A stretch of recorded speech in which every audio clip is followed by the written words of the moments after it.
Friends welcome back to my MS education class. तो screen ऊपर आपण देखि परथिबे क्लास 10th रो इंग्लिश रो पोएट्री रही द सोलिटारी रिवर। तो ये चैप्टर टी को आज आम भल भाव में पढ़ा तार कष्ट वार्ड गुड़िक आपको कही चलि। तो आप निश्चित भाव में आप कॉपी लिखि नियंतु सबूर कष्ट वार्ड जो गुड़ाकर भी कष्ट वार्ड रही आपको कहबी। तो निश्चित भाव में समस्ते निजर कष्ट वार्ड गुड़ाक लिखते जोटा कि परीक्षा रे बहुत ही हेल्पफुल हम जोटा कि ग्रोसरी आपंकर एग्जाम रे गोटे क्वेश्चन आसूची जोटा कि मीनिंग रू नहीं कि आसूची आउ समस्ते मध्य कविंकर माने जी लेखक रखिंट राइटर रही ना गुड़ाक भल भाव में मन रखु से गोटे 1 मार्क रो क्वेश्चन आसूची। तो ये अच्छी सोलिटारी रिपर द सोलिटारी रिपर एटा गोटे पोएट्रीटा क्लास 10th रो इंग्लिश रो तार जी राइटर अच्छा ना हूँ विलियम वर्ड्सवर्थ। तो William Wordsworth the solitary reaper writer सब भल भाव में समस्ते मन रखा जहाँ खेल कि बारंबार कहूँ गोटे 1 मार्क आपण को निश्चिंत भाव में आपणकर किए राइटर रु आसब। तो जी चैप्टर अच्छी सब चैप्टर राइटर्स ना गुड़ाक भल भाव में मन रख। तो चैप्टर अच्छी द सोलिटारी रिपर ये सोलिटारी सोलिटारी रो मीनिंग होची एलोन बा लोनली माने एकुटिया। सोलिटारी अर्थ एलोन बा एकुटिया जमती कि कहली आप समस्ते लिखि रखु आपण कॉपी जो गुड़ाक कष्ट वार्ड आसूसी। सोलिटारी रो मीनिंग होची एलोन बा लोनी बा एकुटिया। रिपर रिपिंग रु होची रिपर। तो जानी पारथि रिपिंग अर्थ काटिबा रिपिंग अर्थ काटिबा रिपर अर्थ जीए काटे बा कटाली। रिपर रिपर अर्थ होची कटाली बा जीए काटे जीए शस्य काटे तो ताको आमे कटाली बोली कहवा। तो जड़े एकुटिया कटाली विषय रे एठी चैप्टर भितर देइची आर राइटर होचंदी विलियम वर्ड्सवर्थ। तो चैप्टर भितर को जीवा पूर्वर मु विलियम वर्ड्सवर्थ को विषय रे किछि कहि नउची तांको विषय रे प्रथमे आमे जाननबा विलियम वर्ड्सवर्थ को विषय रे। तो अबाउट द पोएट आपण देखि परथियो William Wordsworth was born on 7th April 1770। तो विलियम वर्ड्सवर्थ जन्म होइथिले एप्रिल 7 1770 मसीह रे एप्रिल 7 1770 रे in Cockermouth in the Lake District England England रो लेक डिस्ट्रिक्ट आ कुकरमाउथ रे से जन्म ग्रहण करथिले। He is regarded as a worshipper of nature. Worshipper माने वर्शिपर वर्शिप जानथिबे वर्शिप माने पूजा करिबा। तो वर्शिपर अर्थ जी प्रकृतिर पुजारी नेचर नेचर अर्थ प्रकृति वर्शिपर ऑफ नेचर। तो ये गोटे फ्रेज तो वर्शिपर ऑफ नेचर कहले आमे कहि परिबा प्रकृतिर पुजारी। तो ये लिखिपर वर्शिपर ऑफ नेचर अर्थ प्रकृतिर पुजारी सी थिले प्रकृतिर पुजारी प्रकृति विषय ही से लिखुले सॉरी लिखिपर प्रकृतिर पुजारी। तो लिखि रखु love of nature is a major theme of this of his poetry. तो तांको पोएट्री रो मेजर थिंग्स कौन थिला लव ऑफ नेचर। तो से प्रकृति को बहुत ही भल पाउथिले। Love of nature is a major theme of his poetry तांकर जो पोएट्री थिला तो से नेचर को ही मेजर पार्ट रखा जाइछि से नेचर को बहुत भल पाउथिला। तो सेति पई तांको प्रकृतिर पुजारी बोली मध्य कुहा जाय। He wrote about ordinary men and women in the language of the ordinary people। एठी ordinary men और women in the language of ordinary people जो माने असाधारण लोक सेमानंक विषय ही लेखा जाइछि। साधारण लोक माने लोक किंबा वुमेन मेन किंबा मेन मैन रु हेछि मेन साधारण लोक मानंक विषय रे किंबा स्त्री लोकंक विषय रे यही चैप्टर लेखा जाइछि तांकर in the language of the ordinary people मानक लैंग्वेज तांकर माने चाली चलन हाव भाव ये सब जिनस विषय रे लेखा जाइछि। For him poetry is the spontaneous overflow of powerful feelings. Spontaneous overflow spontaneous spontaneous माने स्वतः प्रवृत्त भाव माने निज मनरू गोटे जिनस बाहर स्वतः प्रवृत्त भाव माने कौन जिनस कर इच्छा शक्ति स्वतः माने मन भितर आसवा जोटा कहते हैं स्पॉन्टानियस कहुए। तो स्पॉन्टानियस अर्थ होची स्वतः प्रवृत्त भाव लिखिपारे समस्ते। ओभरफ्लो आपड़ जापारे धर गोटे बाल्टी किसी पानी अच्छे आम कहते ओभरफ्लो कर नौची। ओभरफ्लो माने उछुली जावा उछुली पड़ा जोटा कि overflow. Overflow of powerful feelings माने शक्तिशाली भावना। पावरफुल फीलिंग्स गुड़िक जमती कि ओभरफ्लो होची जमती कि स्वतः प्रवृत्त भाव में जो शक्तिशाली भावना गुड़िक कौन होची ना उछुली पड़ुछि। Arising from emotions recollected in tranquillity he died at Rydal Mount and Gardens United Kingdom on April 23, 1850। 1850 April 23 तारिख रे यूके रे से मृत्युवरण करिसेंती। तो तांकर जन्म होची 7 एप्रिल 1770, तांकर मृत्यु होची एप्रिल 23, 1850। तो आम चैप्टर भितर को जीवा किछिटा तांको विषय आम विलियम वर्ड्सवर्थ विषय किछि जानिले। तो चैप्टर टी को पढ़िबा देखंतु। फर्स्ट स्टैंजा रही Behold her single in the field, yon solitary highland lass, reaping and singing by herself, stop fear or gently pass। Behold, behold अर्थ देखिबा। her single in the field जड़े झील को जड़े single झील को एकुटिया झील को field अर्थ क्षेत्र तो से देखिचंती। एटी किए कहते विलियम वर्ड्सवर्थ जे कि राइटर अच्छा पोएट अच्छा पोएट जेहेतु यहाँ पोएट्री तो आम पोएट ही कहवा। तो पोएम को जी लिखन तक आम पोएट कह जाए। तो पोएट ये कहते कि behold her single in the field. तो गोटे फील्ड रे गोटे क्षेत्र रे जड़े एकुटिया झील को से देखी तो लिखिपारे बिहोल्ड अर्थ देखिबा फील्ड अर्थ क्षेत्र। Yon yon solitary Highland lass yon अर्थ सेठारे there yon means there yon yon अर्थ देयर बा सेठारे। सोलिटारी हाईलैंड लास सोलिटारी अर्थ मु कही टिके पूर्वर एलोन बा एकुटिया। तो सेठारे गोटे एकुटिया लास लास अर्थ एठी गर्ल लास LASS लास लास अर्थ गर्ल माने झीटीए गोटिकिया झीटीए। हाईलैंड माने स्कॉटलैंड रो झीटी। तो ये देखिपे बड़ बड़ हाईलैंड्स गुड़ाक थाए माने पर्वत शिखर जमती टाइप रो खेत गुड़ाक भैलीज टाइप रो बड़ बड़ हाईलैंड्स थाए। तो reaping and singing by herself reaping reaping अर्थ कटाली से काटुची एंड सिंगिंग अर्थ गीत मध्य गाउची गीत भी गाउची एपटे काटुची मध्य। हरसेल्फ हरसेल्फ अर्थ निजकू निजे जेहेतु झीटी एटी हरसेल्फ लगी। तो हरसेल्फ माने निजकू निजे सी गीत भी गाउची प्लस काटुची मध्य। स्टॉप फियर और जेंटली पास से जगह टिके रहीगले सेठारे कौन कले स्टॉप टिके रहीगले एंड जेंटली पास आउ भद्रतार सहित माने टोटाल कौन विदाउट डिस्टर्बिंग हर ताकू कौन प्रकार डिस्टर्ब न करिकी according to William Wordsworth he says that stop fear or gently pass। तो तमें कौन कर जदि माने से एटी ट्रैवलर्स मानकु से पथिक मानकु मध्य सेई पट देकी जो पथिक माने जाउचंती तांकु मध्य एठी कहउचंती कि तुमे जेंटली पास कर माने धीरे जाओ जदि तार गीत शुणिया पे इच्छा होछि ताले एठी मध्य तमे रही परिबो। तो स्टॉप हियर और जेंटली पास आइदर रुह नहले नहीं जेंटली माने धीरे ताकू कौन प्रकार डिस्टर्ब न करिकी तुमे धीरे धीरे जाई पारिबो।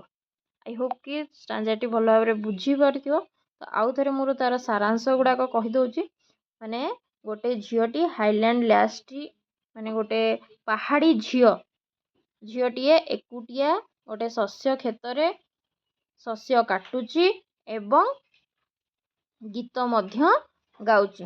तो जहाकू विलियम वर्ड्सवर्थ जी कि पोएट अछंती से तांकर गीत को शुणुचंती। तो से बाटर जाउथिबा ट्रैवलर्स माननकू कहउचंती तुमे एठी रहिकी ता गीत शुण, स्टॉप हियर और जेंटली पास, नले धीरे विदाउट हर डिस्टर्बिंग, ताको कौनसी प्रकार डिस्टर्ब न करी तुमे भद्रतार सहित एठू पास करके मध्य जाई पारिबो। आई होप कि स्टांजाटी भल भाबरे बुझी पारथिबे।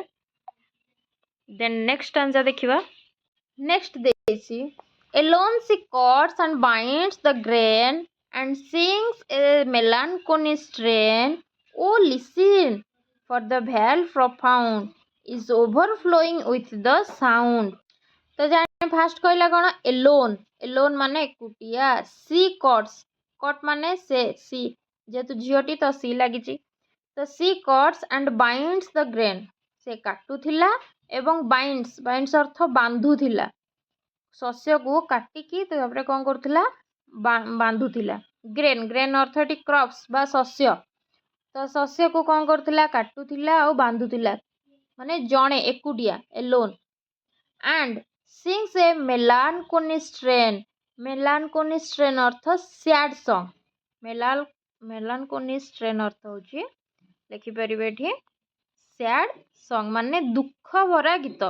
से को टाइप रो गीत बोलुथिला, अवश्य से तार लैंग्वेज को बुझी पारु नथिले, किंतु गोटे वॉइस सुनिले आमे जानी परिबा कि एटा सैड वाला ना रोमांटिक वाला ना कौन, ये गीतर वॉइस रो ही मनीष जानिनी एटा को टाइप रो सॉन्ग हेतिबो।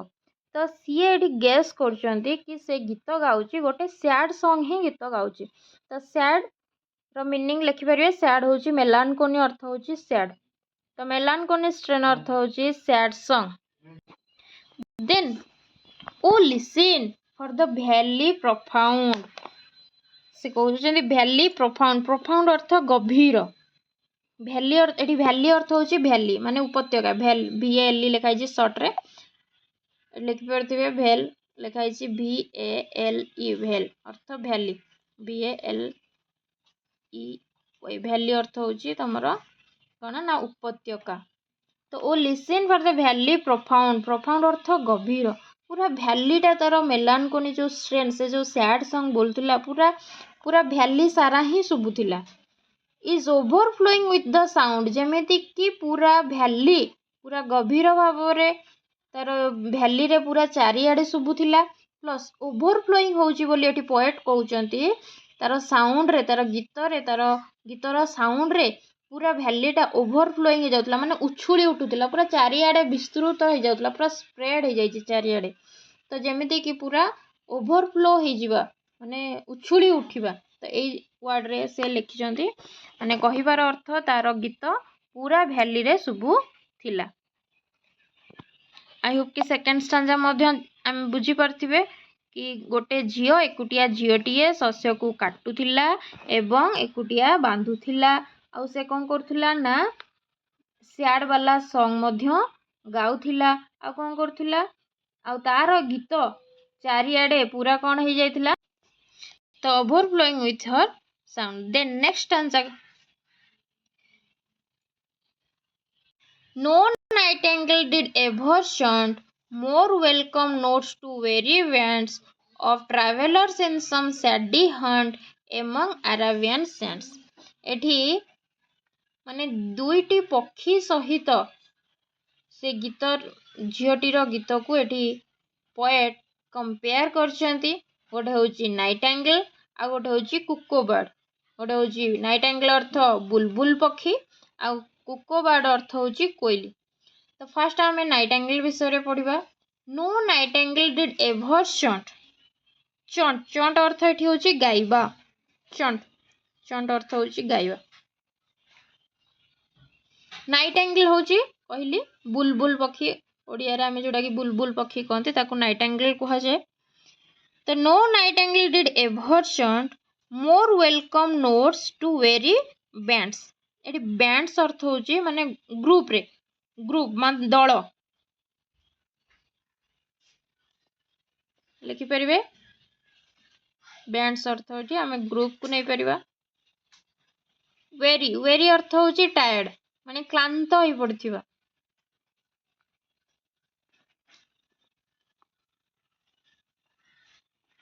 टायर्ड अर्थ क्लांत। डी ओडिया मीनिंग मध्य लिखि रखंतु। More welcome notes to weary bands माने ग्रुप रे जाउथवा जो क्लांत हो जाइथिबा लोक मानंकु माने पथिक मानंकु से कौन करथिला ना वेलकम नोट्स स्वागत संगीत गायकी सुनौथिला। एठी लेखा देखि परथिबे of travellers in some shady haunt. Shady अर्थ सेड रहिछि सैडी सैडी अर्थ एठी छाई सेड। ट्रैवलर्स माने पथिक माने सेई बाट देकी जो पथिक माने जांती। वेलकम नोट्स तो जानि परथिबे स्वागत संगीत। ओ travellers in some shady Hunt तो जो फ्रिक्वेंटली आमे कौन से जगह को जदि विजिट करवा जमती कि हंट सैडी हंट माने आमे ताकू मरुद्यान बोली मध्य कहि परिबा। मरुद्यान फ्रिक्वेंटली गोटे जगह को आमे जदि बुलिया को जिबा फ्रिक्वेंटली विजिटेड प्लेस ताको आमे मध्य हंट कहंती। तो मरु उद्यान बोली आमे सैडी हंट जदि नबा गोटे वर्ड को ताले आमे मरु उद्यान बोली मध्य लिखि परिबा। मरु उद्यान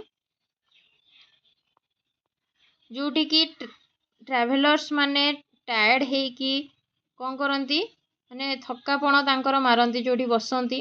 तो से जगह रे नाइटिंगेल कौन करुची तार वेलकम नोट्स तार स्वागत संगीत गीत से पथिक मानंकु गायकी सुनाउची।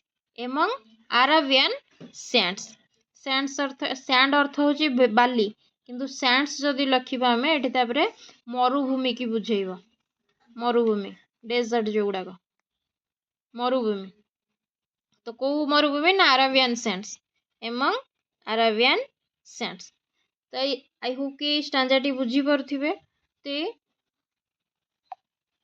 एठी पोएट कहिबाकू चाहुचंती कि जेतेबेले टायर्ड हेइथिबा पथिक माने ग्रुप रे जाउथिबे को पथिक माने टायर्ड हेइथिबा पथिक माने से माने को जगह रे बसिथिबे मरु उद्यान रे तांकर माने थकापण को मेंटेइबा पई अरेबियन सैंड रो जो सैडी हंट रे बसिथिबे सेतिकी बेले नाइटिंगेल कौन करिबो बुलबुल पक्षी कौन करे ना सेमानंकु स्वागत संगीत गायकी सुनाए। जेमिति कि आमे टायर्ड हेइथिबा लोक माने जेतेबेले टायर्ड हे जांती आमे किछि म्यूजिक किंबा गीत सुनिके आम मन को शांत करथांती। तो सेही भलिया एठी नाइटिंगेल कौन करछि तांकर क्लांत मन को क्लांत शरीर को एठी तार सुंदर भयस रे तांकर क्लांति को दूर करू अछि। जेमिति कि एई झियोटी रो सॉन्ग सुनी कि पोएट सेही भलिया ही फील करूचंती कि तांकर माने गीत रे से तांकर समस्त क्लांति को जेमिति तांकर दूरीभूत हेई जाइछि। तो एठी दीटा पक्षी सहित ही एठी कवि कौन करचंदी ना कंपेयर करचंदी। देन आमे नेक्स्ट स्टांजा पढ़िबा।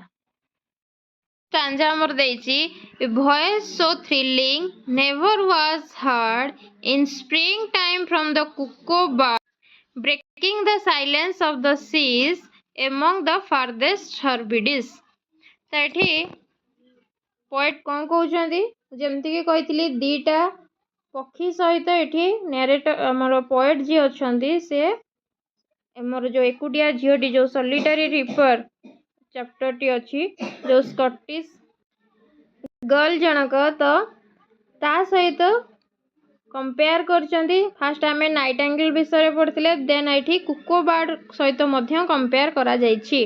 माने दीटा पक्षीर स्वर ठारू भी तार स्वर सुमधुर थिला बोली एठी कवि कंपेयर करचंदी। माने दीटा पक्षी सहित कंपेयर करचंदी। कुको बर्ड माने कोइली a voice so thrilling never was heard. Thrilling thrilling अर्थ होची रोमांचकर। तो थ्रिलिंग हे गला हमर कोन लिखि परिबो कॉपी रे रोमांचकर। तो रोमांचकर गीत से बोलथला जेमति कि हमर नाइटिंगेल स्वागत संगीत गीत बोलथला सेमति 1 मार्क रो क्वेश्चंस आसे जे कुको बर्ड को टाइप रो गीत गाउथला। तो हमर कुको बर्ड जोटा कोइली से कोन करथला ना थ्रिलिंग सॉन्ग्स बोलुथला। तो voice so thrilling never was heard ତ ଏଇଭଳିଆ ରୋମାଞ୍ଚକର ଗୀତ କେହି ଶୁଣି ନଥିବେ। ହାର୍ଡ଼ ଅର୍ଥ ଶୁଣିବା। ଇନ୍ ସ୍ପ୍ରିଙ୍ଗ ଟାଇମ୍ ମାନେ ବସନ୍ତ ଋତୁ। ଆମର ଯେଉଁ 6ଟି ଋତୁ ଅଛି, ତ ସ୍ପ୍ରିଙ୍ଗ ଟାଇମ୍ ଅର୍ଥ ବସନ୍ତ ଋତୁରେ ଫ୍ରମ୍ ଦ କୁକୋ ବାର୍ଡ଼, କୋଇଲି କ'ଣ କରୁଛି ବସନ୍ତ ଋତୁରେ ରୋମାଞ୍ଚକର ଗୀତ ଗାଉଅଛି। Breaking the silence of the seas, ମାନେ ଏଠି ଶାନ୍ତ ପରିବେଶକୁ ଭଙ୍ଗ କରି ଏମଙ୍ଗ ଦ ଫର୍ଦେଷ୍ଟ ହର୍ବିଡିସ୍, ତ ଗୋଟେ ଦ୍ୱୀପର ନାମ, ଦ୍ୱୀପପୁଞ୍ଜର ନାମ ହର୍ବିଡିସ୍। ଫାରଦେଷ୍ଟ ଅର୍ଥ ସୁଦୂର, ଦୂର, ଫାର ଅର୍ଥ ଦୂର, ଫାରଦେଷ୍ଟ ଅର୍ଥ ସୁଦୂର ମାନେ ବହୁତ ଦୂର। ଆମେ ଜାଣିଛେ ଫାରର ମିନିଂ ହେଉଛି ଦୂର, ଦୂର ଅର୍ଥରେ ଆମେ ଫାର ୟୁଜ୍ କରନ୍ତି, ତ ଏଠି ଫାରଦେଷ୍ଟ ଲାଗିଛି। ଫାରଦେଷ୍ଟ ମାନେ ସବୁଠାରୁ ଅଧିକ ଦୂର, ଯେଉଁଟାକି ସୁଦୂର, ସୁଦୂର ଦୂର ଦ୍ୱୀପପୁଞ୍ଜରୁ ହର୍ବିଡିସ୍, ଦ୍ୱୀପପୁଞ୍ଜର ଯେଉଁ ସିଜ୍ ରହିଛି ସେ ସିଜ୍ର ସାଇଲେନ୍ସକୁ ଇଏ କ'ଣ କରୁଛି ନା ବ୍ରେକ୍ କରୁଛି, ମାନେ ଭଙ୍ଗ କରୁଛି। ତାର ଗୀତରେ କ'ଣ ହେଉଛି ନା ଫର୍ଦେଷ୍ଟ ହର୍ବିଡିସ୍ର ଯେଉଁ ଶାନ୍ତ ପରିବେଶ କ'ଣ ହେଇଛି ନା ଭଙ୍ଗ ହେଇଛି। ଆଉ କୁକୋବାର୍ଡ଼ କୋଉ ଭଳିଆ ଗୀତ ଗାଉଛି ନା ଥ୍ରିଲିଂ ସଙ୍ଗ, ରୋମାଞ୍ଚକର ଗୀତ ଗାଉଅଛି। ଆଉ କୋଉ ଟାଇମ୍ରେ ଗୀତ ବୋଲୁଛି ନା ସେ ସ୍ପ୍ରିଙ୍ଗ ଟାଇମ୍ ମାନେ ବସନ୍ତ ଋତୁରେ ସେ ରୋମାଞ୍ଚକର ଗୀତ ଗାଉଅଛି, ଯାହାକି କ'ଣ ହେଉଛି ନା ସେଇ ଶାନ୍ତ ପରିବେଶକୁ ଭଙ୍ଗ କରୁଛି, ଯେଉଁଟାକି ଆମର ସୁଦୂର ଦ୍ୱୀପପୁଞ୍ଜର ଯେଉଁ ଶାନ୍ତ ପରିବେଶକୁ କ'ଣ କରୁଛି ନା କୁକୋବାର୍ଡ଼ର ସଙ୍ଗ କ'ଣ କରୁଛି ନା ଭଙ୍ଗ କରୁଅଛି। ମାନେ କୁକୋବାର୍ଡ଼ର ସଙ୍ଗ ଠାରୁ ବି ବହୁତ ସୁନ୍ଦର ଏଠି ଅଛି। କ'ଣ କୁକୋବାର୍ଡ଼ର ସଙ୍ଗ ଠାରୁ ବହୁତ ସୁନ୍ଦର ଅଛି ଆମର ସେଇ ସୋଲିଟାରୀ ଝିଅଟାର, ସେଇ ଏକୁଟିଆ ଝିଅଟିର ସଙ୍ଗ ବୋଲି ଏଠି କବି ତୁଳନା କରିଛନ୍ତି। ଦେନ୍ ନେକ୍ସଟ ଷ୍ଟାଞ୍ଜା ଗୁଡ଼ିକ ଯେଉଁ ଅଛି ସେଠି ଲାଙ୍ଗୁଏଜ ତାର ସେ କୋଉ ଟାଇପ୍ର ଗୀତ ବୋଲୁଛି ଏଠି କବି ଜାଣିପାରିନାହାନ୍ତି, ପୋଏଟ୍ ଜାଣିପାରି ନାହାନ୍ତି କି ସେ କୋଉ ଟାଇପ୍ର ଗୀତ ବୋଲୁଛି, କିନ୍ତୁ ଗେସ୍ କରୁଛନ୍ତି ତାର ଗୀତରୁ କୋନି ସଙ୍ଗ ବା ସ୍ୟାଡ଼ ସଙ୍ଗ ହେଇଥିବ। ତ ସେ କୋଉ ଟାଇପ୍ର ଗୀତ, ଥିମ୍ କ'ଣ, ତାର ଗୀତର ଥିମ୍ କ'ଣ, ସେଇ ସବୁ ଜିନିଷକୁ ନେଇକି ସେ ଏଠି ମନେ ମନେ ଚିନ୍ତା କରୁଛନ୍ତି। ହୁଏତ ସେ ତାର ଲାଙ୍ଗୁଏଜ ବୁଝିପାରୁନାହାନ୍ତି, କିନ୍ତୁ ଗୀତର ଭଏସ୍ରୁ ସେ ନିଶ୍ଚିନ୍ତ ଭାବରେ ବୁଝିପାରୁଛନ୍ତି କିଛି ପେନଫୁଲ୍ ସଙ୍ଗ କିମ୍ବା କୌଣସି ସ୍ୟାଡ଼ ସଙ୍ଗ ସେ ବୋଲୁଅଛି। ତ ଏଠି ପୁଣି ନେକ୍ସଟ ଷ୍ଟାଞ୍ଜାରେ ପୋଏଟ୍ କହୁଛନ୍ତି will no one tell me what ସେ ସିଙ୍ଗ, ମୋତେ କେହି କହିବେନି କି ସେ କୋଉ ଗୀତ ଗାଉଅଛି। ପରହାପ୍ସ ବୋଧ ହୁଏ, ପରହାପ୍ସ ଅର୍ଥ ବୋଧ ହୁଏ ମାନେ ମେ ବି, ବୋଧ ହୁଏ। ଦ ପ୍ଲାନେଟିଭ ନମ୍ବର୍ସ ଫ୍ଲୋ, ପ୍ଲାନେଟିଭ ନମ୍ବର୍ସ ଅର୍ଥ ଏଠି ହେଉଛି ଆପଣ sad song, ପ୍ଲାନେଟିଭ numbers flow May ବି ସିଏ ଦୁଃଖ ଗୀତ ହିଁ ଗାଉଛି, ସ୍ୟାଡ଼ ସଙ୍ଗ। ପ୍ଲାନେଟିଭ ନମ୍ବର୍ସ କହିଲେ ଆମେ ସ୍ୟାଡ଼ ସଙ୍ଗକୁ ବୁଝେଇବା, ସ୍ୟାଡ଼ ସଙ୍ଗ। ଦେନ୍ ତାପରେ ସେ ଗେସ୍ କରୁଛନ୍ତି ମେ ବି ଏଇଟା କୌଣସି ପୁରୁଣା ଗୀତ ହେଇଥିବ, ଫର୍ ଓଲ୍ଡ ଅନହ୍ୟାପି ଦୁଃଖଦ ଗୀତ ହେଇଥିବ, କିମ୍ବା ଫାର୍ ଅଫ୍ ଥିଙ୍ଗସ୍ ତାର ଅତୀତରେ, ବହୁତ ଅତୀତରେ, ପାଷ୍ଟ, ଫାର୍ ଅଫ୍ ଅର୍ଥ ଏଠି ପାଷ୍ଟରେ, ତାର ଅତୀତରେ କିଛି ଘଟଣା ଘଟିଥିବ ଯାହାକୁ ନେଇକି ସେ ଗୀତ ବୋଲୁଅଛି। ଆଣ୍ଡ ବ୍ୟାଟେଲ୍ସ ଲଙ୍ଗ ଏଗୋ ମାନେ ବହୁତ ବର୍ଷ ପୁରୁଣା, ଲଙ୍ଗ ଏଗୋ କୌଣସି ଯୁଦ୍ଧ ହେଇଛି, ବ୍ୟାଟେଲ୍ସ ଅର୍ଥ ଯୁଦ୍ଧ, କୌଣସି ଯୁଦ୍ଧ ହେଇଛି ଯାହାର ବର୍ଣ୍ଣନା ସିଏ ଏଠି ଗୀତ ମାଧ୍ୟମରେ କରୁଛି ବୋଲି, ବୋଲୁଛି ବୋଲି ଏଠି କବି ଗେସ୍ କରୁଛନ୍ତି। ତାର ଗୀତର ଥିମ୍ କ'ଣ ହେଇଥିବକୁ ନେଇକି ସେ ଏଇ ଷ୍ଟାଞ୍ଜାରେ ସେ କହୁଛନ୍ତି। ଆଇ ହୋପ୍ କି ଷ୍ଟାଞ୍ଜାଟି ଆରାମସେ ବୁଝି ହେଉଥିବ। ଏଠି କବି ଗେସ୍ କରୁଛନ୍ତି ସେ କୋଉ ଜିନିଷକୁ ନେଇକି ଗୀତ ବୋଲୁଥିବ, ମେ ବି କୌଣସି ପୁରୁଣା ଜିନିଷ, ପୁରୁଣା ଘଟଣା ତା ସହିତ ଘଟିଛି ତାକୁ ନେଇକି ବୋଲୁଥାଇପାରେ, କିମ୍ବା କୌଣସି ଦୁଃଖଦ ଘଟଣା ତା ସହିତ ଘଟିଛି, କିମ୍ବା ପାଷ୍ଟରେ କୌଣସି ଜିନିଷ ହେଇଛି ତା ସହିତ ଯାହାକୁ ନେଇକି ସେ ଗୀତ ବୋଲୁଛି, କିମ୍ବା ଲଙ୍ଗ ଏଗୋ କୌଣସି ମାନେ ବହୁତ ବର୍ଷରେ କୌଣସି ଯୁଦ୍ଧ ହେଇଛି ଯାହାଫଳରେ ସେ ସେଇ ଜିନିଷକୁ ନେଇକି ସେ ପ୍ଲାନେଟିଭ ନମ୍ବର୍ସ ଦୁଃଖଦ ଗୀତ ବୋଲୁଛି ବୋଲି ଏଠି କବି କହୁଛନ୍ତି। ଆଇ ହୋପ୍ ତ ଆପଣ ବୁଝିପାରିଥିବେ। ନେକ୍ସଟ ଷ୍ଟାଞ୍ଜାରେ ଦେନ୍ ପୋଏଟ୍ କହୁଛନ୍ତି କି ଅର୍ ଇଜ୍ ଇଟ୍ ସମ୍ ମୋର୍ ହମ୍ବଲ୍ ଲେ familiar matter of today, some natural sorrow, loss or pain, that has been and may be again से कहते or is it some more humble कौन सी पुणी मे भी से भावुंट humble अर्थ ये ऑर्डिनरी सॉन्ग कौन सी साधारण गीत मे भी से गाउ थाई पारे ऑर्डिनरी सॉन्ग लिखिपर ऑर्डिनरी सॉन्ग माने साधारण गीत humble ऑर्डिनरी सॉन्ग कौन सी साधारण गीत मे भी से गाई थाई पारे or is it some more humble माने से कहते मे आउ किछि से नले कौन गाउ थाई पारे कौन सी साधारण गीत गाउ थाई पारे फैमिलियर मैटर ऑफ टुडे जोटा कि आजिकाली डेट रे टुडे आजिकाली जोटा कि फैमिलियर मैटर्स को लेकिन मध्य से गीत गाई थाई पारे तो फैमिलियर अर्थ होची सुपरिचित कौन सी परिचित मैटर कौन सी एमती सुपरिचित फैमिलियर लिखि परिबो सुपरिचित कौन से परिचित मैटर कौन सी घटना को लेकिन आजिका डेट रे जहाँ भी टुडे मैटर को लेकिन से भी मे भी गीत गाउ थाई पारे माने एठी केते कथा गेस करूचंती पोएट केते कथा गेस करूचंती देखन से आहुरी मध्य कहउचंती मे भी एटा कोन हेतिबो सम नेचुरल सरो लॉस और पेन सरो अर्थ मध्य दुख लॉस अर्थ किछि जिंस से हरैछि किंबा पेन किछि ताको जंत्रणा हेछि किंबा ताको कष्ट हेछि से नेचुरल माने नेचर रो नेचुरल हेछि कोनोसी प्राकृतिक सरोज लॉस और पेन ए सब जिंस को लेकिन से गीत गाउ थाई पारे that has been and may be again जोटा कि आगरु होइछि दैट हैज बीन अर्थ कोन ना आगरु ता सहित होइछि आगरु होइछि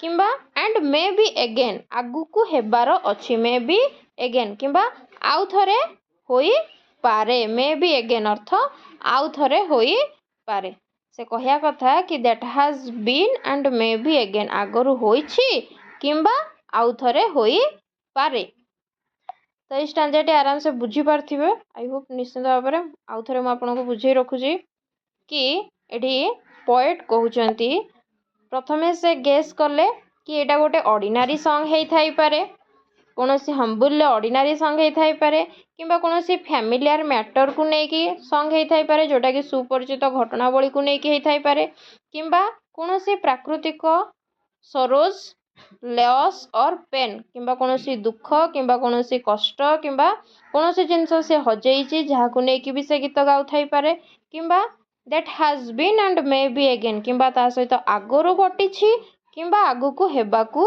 अछि तो ये दीटा जिनस हे थाई पारे ए सब जिनस को लेकिन से गीत बोलू थाई पारे बोली एठी गेस करूछंती देन नेक्स्ट स्टैंजा कहउछंती whatever the theme the maiden sang as if her song could have no ending. I saw her singing at her work and over the sickle bending. Whatever the theme कि से जे कोनोसी theme रो जे कोनोसी theme हेई था तो एठी से कहउछंती whatever the theme जहाँ भी हेई थाउ ना काहे कि माने जे कोनोसी विषय रे से गीत गाउ थाउ ना काहे कि द मिडेन सांग अर्थटी मिडेन अर्थ होची भी गर्ल माने लास्ट जोटा कि हमें फास्ट रे पढ़थिले लास्ट अर्थ गर्ल एठी मिडेन अर्थ मध्य गर्ल लिखि परियो मिडेन अर्थ होची गर्ल माने से एकुटिया झियोटी को सेठी कहिचंती से जो एकुटिया झियोटी बा गीत बोलुची से जे कोनोसी थीम रो गीत हेई थाउ ना काहे कि as if her song could have no ending माने से जो गीत बोलुची if her song could have no ending तार कौनसी समाप्ति नाही गीतर जेमती कौनसी समाप्ति नाही गीत सेमिति चली गीतर गोटे एंडिंग थाए किंतु तार गीतर किछि समाप्ति नाही बोली एठी कवि बा poet कहउछंती I saw her singing at her work मु ताको केते बेले देखिली I saw मु देखिली हर काहाकू से एकुटिया झियोटी को हर लागिची सेति पे झियो पाखरे हर लागिवो तो पुओ हेतले हिज लागि थांता I saw her singing मु ताको गीत गाउथिबार देखिली केते बेले ना at her work से जेते बेले काम करूथिला मु ताको देखिली से गीत गाउथिबार and over the sickle band sickle अर्थ होची दा जो थे शस्य काटती टाइप किसी होता है देखिए आपड़ एमती दा थो तो से जो दा रे सिकल अर्थ दा बेंडिंग बेंडिंग अर्थ नईवा नई कि से कौन करूला ना शस्य काटुला शस्य काटुला बांधुला आउ गीत गाउला तो आम फास्ट स्टांजा पढ़ीचे आम alone she cuts and binds the grain से एकुटिया झीटी काटु भी थिला आउ बांधु भी थिला तो से सही कथा ही कहउचंती एठी कि से दा धरिकी नई कि एकुटिया काम करूला आ गीत बोलूला जेतिकी बेले मु ताकू देखिली तो यही आई होप के स्टांजाटी आराम से बुझी तो से कथा से कहउचंती से झीटी एकुटिया झीटी जे कोनोसी थीम रो गीत गाउ थाउ ना काहेकि मते लागुची कि तार गीतर कोनोसी एंडिंग नाही आ मु ताकू केते बेले देखिली ना से दा धरिकी नई की कौन करूला ना दा धरिकी शस्य काटुला समय मु ताकू गीत गाउथिबार तार काम जेतेबेले से करूथिला मु ताकू गीत गाउथिबार देखिली बोली एठी पोएट कहिसंती देन आई होप कि निश्चित भाव में स्टांजाटी बुझी होइथिबो नेक्स्ट आम लास्ट स्टांजा देखिबा जोटा कि लास्ट स्टांजा रही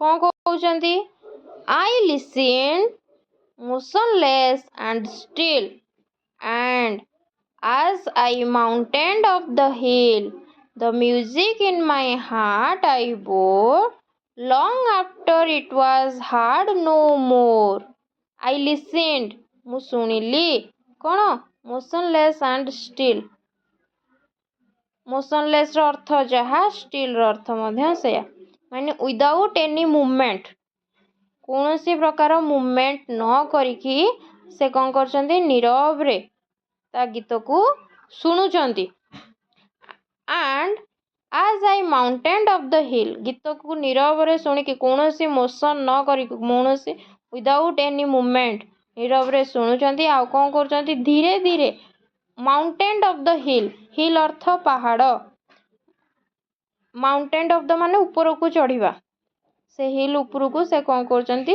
धीरे धीरे कौन सी डिस्टर्ब न करिकी पूरा साइलेंटली कौन करछंती धीरे धीरे ऊपर को चढ़ुचंती जो पहाड़ अच्छी से पहाड़ को धीरे धीरे ऊपर को चढ़ुचंती आ तार गीत मध्य शुणुचंती the music in my heart I bore bore अर्थ एठी रखिबा बिवारी बोर अर्थ केप्ट बा रखिबा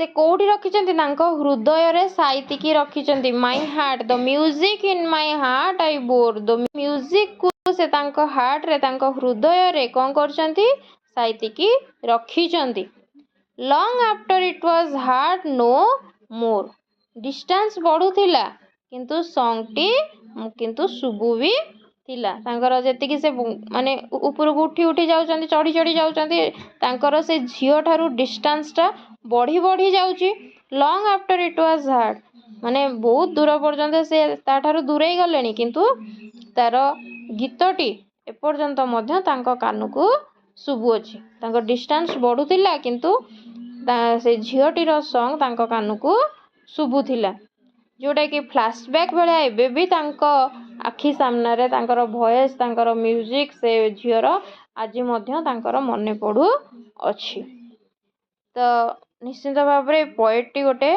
नैरेटिव पोएट तो ये कौन सी गोटे थीम को ही पोएट्री आकार लिखा ही बहुत ही इम्पोर्टेंट पोएट्री ए बहुत सारा क्वेश्चंस एग्जाम रे आसे 1 मार्क रो क्वेश्चंस प्लस आर लॉन्ग क्वेश्चंस तो गोटे आपणकर आसव लॉन्ग क्वेश्चन 5 मार्किया पोएट्री रू गोटे आमर प्रोज रू यही चैप्टरटा बहुत इंपोर्टेंट लॉन्ग क्वेश्चन यही बहुत ही क्वेश्चंस आसे तो निश्चिंत भाव में भिडटी आपको बहुत ही हेल्पफुल होती निश्चित भाव में आपने बुझीपारे जदि कौन वर्ड रे प्रोब्लेम थी बुझीपार ना निश्चित भाव में कमेंट करेंगे जदि चैनल नुआ अच्छा निश्चित भाव में चैनल को सब्सक्राइब करेंगे और क्यों टाइप वीडियो चाहते निश्चित भाव में कमेंट करेंगे वीडियोटी को लास्ट पर्यंत देखिए बहुत बहुत धन्यवाद thank you all of you जय जगन्नाथ।